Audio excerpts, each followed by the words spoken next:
Hello friends, তো দেখো ছাদে চলে এসেছি। আর এই যে শীত না পড়তে পড়তেই ছাদে রোদে বসে পড়েছি।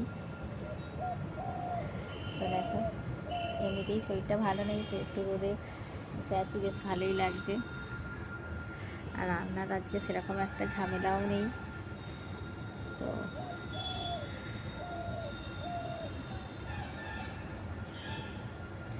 ছেলে গেল স্নানে, ও আজকে স্কুলে যায়নি। বেশিক্ষণ বসতে পারবো না, কারণ রোদটা চড়া আছে। তো একটুখানি বসে হাওয়াটা দিচ্ছে বলে তাই, নাহলে আরোই গা চড়চড় করত। তো এই শীতকাল এলেই আমি কি এই 12টা-1টার মধ্যে রান্না বান্না সেরে আর ছাদে চলে আসি, বেশ ভালো লাগে। বালিশ কাঁথা রোদে দিই, আর এখনও অবধি গায়ে মানে টানটা ধরেনি। তো এরপরে গা হাত সব ফাটা শুরু হবে। চলো বন্ধুরা,